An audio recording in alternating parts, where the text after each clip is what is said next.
There are some places you do and want to go, and some houses you do and want to enter. Yet sometimes fate or destiny compels you to step inside and unravel the mysteries lurking within their four walls.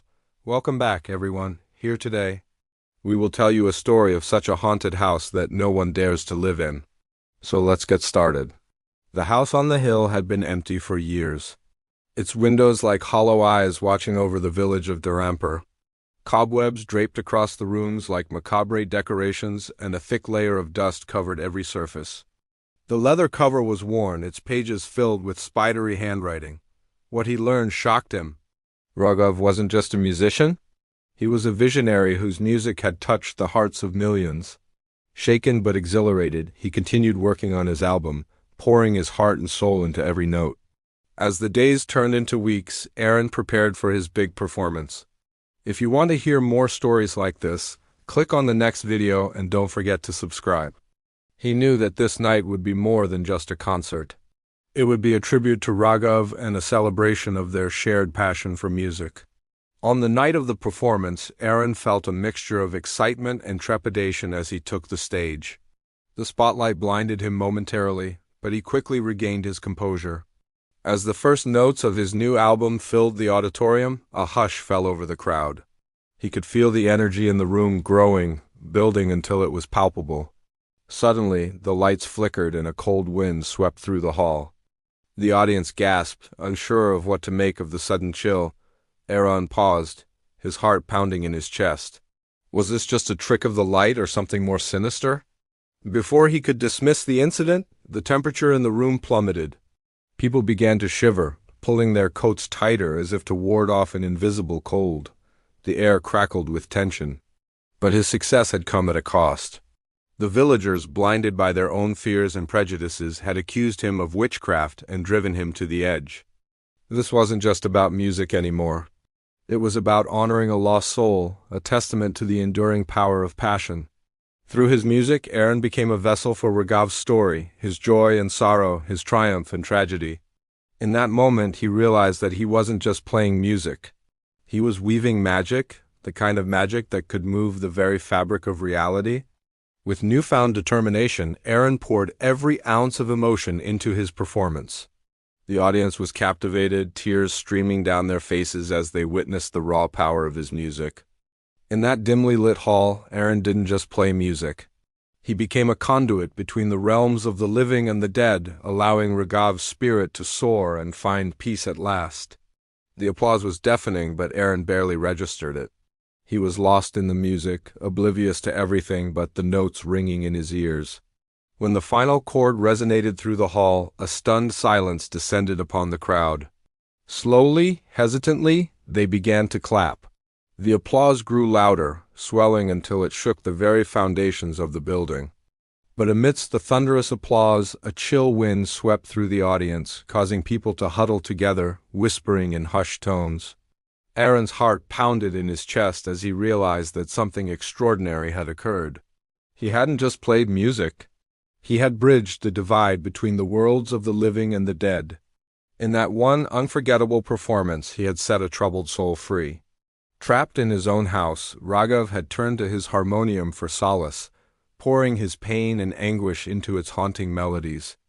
But tragically, his music had become his prison, echoing his torment until his very last breath. It was Raghav's journal, and as Aaron delved deeper into its contents, he uncovered a tale of love, loss, and betrayal. With each passing day, he felt Raghav's presence growing stronger, guiding his hands as he coaxed new life into the unfinished composition. The music poured out of him, raw and powerful, a testament to both Raghav's genius and the tragedy that had befallen him.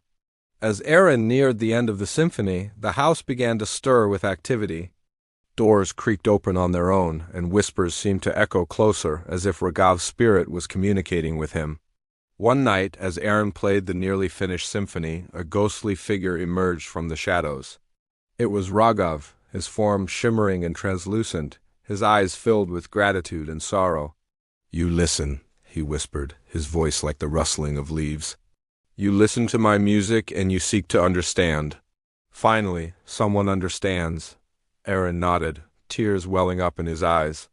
"I want to help you, Raghav." I want to share your music with the world, but I can't finish your symphony without your help. Raghav's ethereal form drifted closer, his touch sending a jolt of energy through Aaron's body. As he leaned over the harmonium, guiding Aaron's hand, he hummed a haunting melody, the final piece to his symphony. Together, they created a masterpiece, a composition that transcended the boundaries between the living and the dead. Raghav's words painted a vivid picture of his life in Dharampur, revealing a man tormented by suspicion and consumed by his music. In one particularly haunting entry, Raghav wrote, "They say I am a sorcerer, a magician who has sold his soul to the devil. They fear my music, for they do not understand it. But I care not for their scorn. For within these notes I find solace and truth." The more Aaron read, the more he felt a profound connection with Raghav, a kindred spirit who had dared to embrace the darkness within his art. It was as though Raghav's soul was reaching out from beyond the grave, seeking understanding and release. He noticed that most of the rooms were empty, but there was one that was different. Aaron pushed open the door cautiously and stepped inside. It was dusty and dim, but he could see that it had once been a music room. In the corner sat a harmonium, its brass gleaming faintly in the gloom.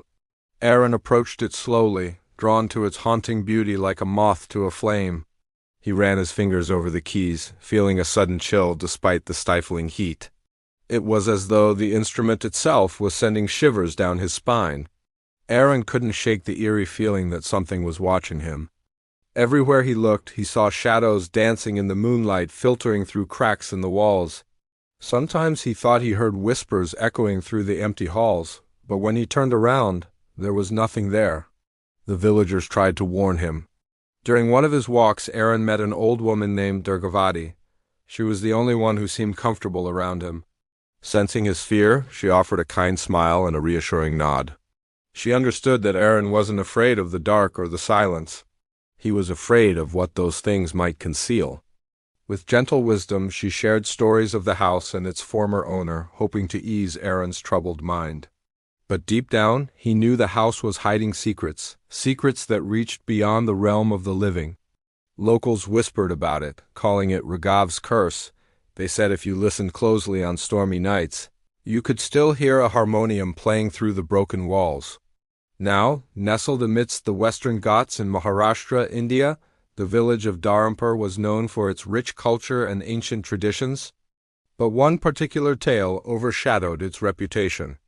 Everyone in the village knew about the house on the hill, the abandoned abode of the late Raghav, a legendary musician. Some said he was a magician, others a sorcerer, but all agreed that his death was tragic and unnatural. In Mumbai, a young musician named Aarav was struggling to find inspiration for his next music album. He pored over his laptop, surrounded by stacks of sheet music, but nothing sounded quite right. Frustrated, he threw himself onto his couch. Suddenly his phone vibrated. It was a message from a friend, someone he hadn't spoken to in years. "Looking for a place to stay," it read. "Heard you have a guest house, any chance?" His friend went on to explain that he needed a change of pace, somewhere quiet where he could work on his writing.